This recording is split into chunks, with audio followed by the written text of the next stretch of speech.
मोर महतारी मन, पिता मोर भैया मन, और यहाँ एक कार्यक्रम के जितना भी आयोजक जन है, आप सबों के श्री चरण में जय सरस्वती पंडवानी पार्टी ग्राम भूषण बहुत ही बात और जनता की ओर से कोटि प्रणाम करत हन। काबर महतारी हो, बात बहुत अकल है लेकिन समय हाँ बहुत छोटे है और समय मिले है ओकर हिसाब से हम लोग चलना पड़ी। तो आओ आप सब ले चल मेहर भगवान व्यास नारायण के जन्म की तरफ जेना स्वयं ये महाभारत के रचनाकार हरे पेट से बड़ी वृंदावन बिहार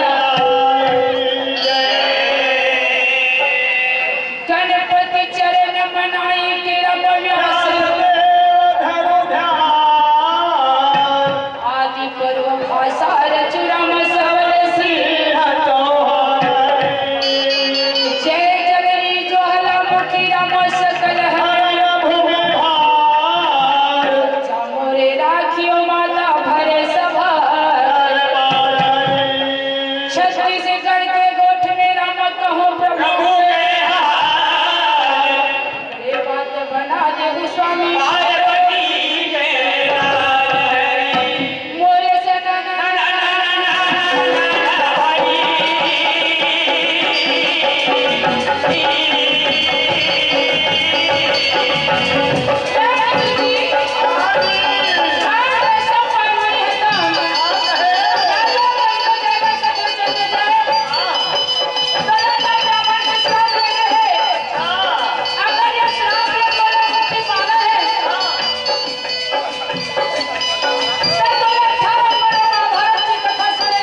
बैठी रहे भैया। केवट के काम रहा है नित्य नदिया में जाके मछली मारना। यही होकर जिंदगी रहा है, यही होकर काम धाम रहा है, यही होकर बुता रहा है। लेकिन गुरुजी कुछ दिन से होकर जाल में मछली नहीं फंसत रहा है। जब ढेरी आके उदास मन हो के गुरुजी घर में आए, केवटिन बढ़िया सुंदर पानी वानी पिलाए।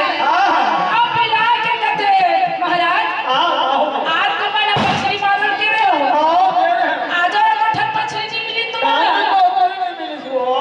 केवट कहते भाई के केवटिन कहावत में कही थे पुतहा करन के पुतहा दोना बेच कमा के चारों। अरे साध हमर मन के किस्मत अभी साथ नहीं दे दे।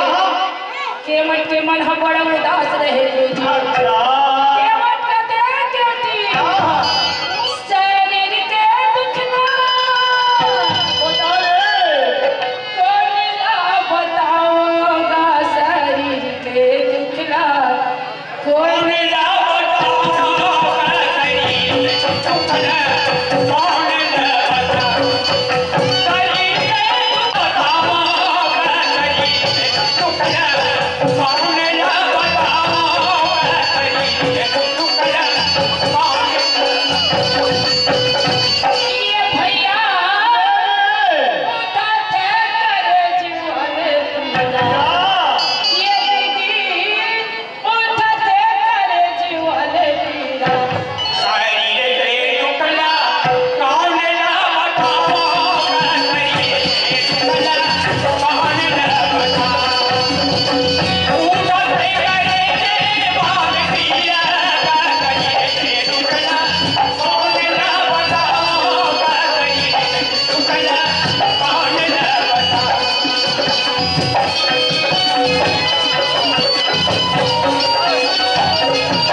जाके कांदा बेचे के काम करबो के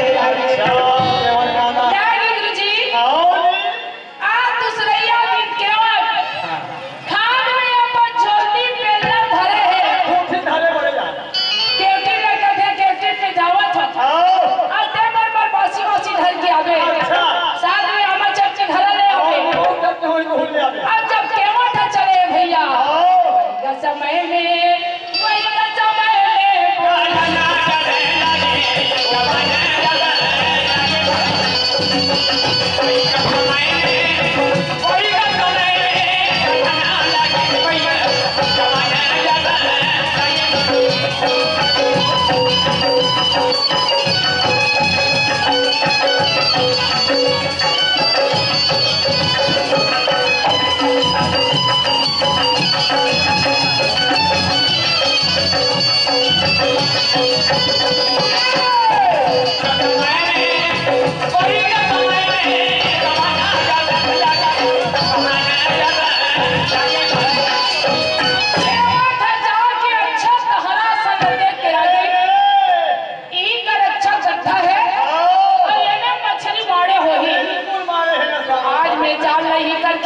के केवल चाली फरिया के गुरुजी अगर दहरा में चाली फरिया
ला वो मछली खा रहा है गुरुजी।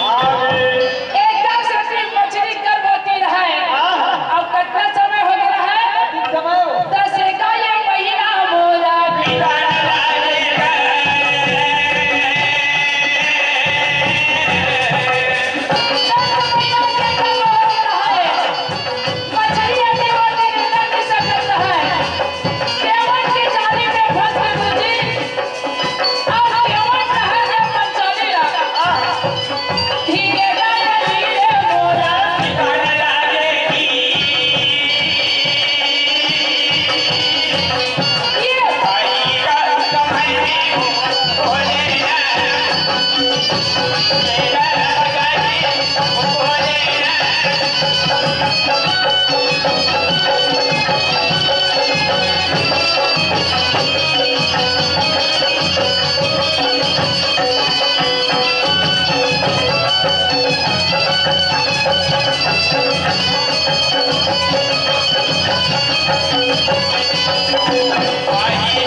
पहले वो क्योंकि के पता नहीं कहा तेरा और ये धान क्योंकि बढ़िया बगनिया में बासी कैसे चलत है हमारी भाजी के साथ जावत रहे ना गुरुजी। तब वो क्योंकि ना बढ़िया भजन का जाता है और भगवान के भजन करत रहा है। अरे मेरे श्याम के पास सब काम हो रहा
संत मंत्र थे कि आदमी ने ना समय के साथ चलना चाहिए, समय अपना साथ नहीं रहना चाहिए।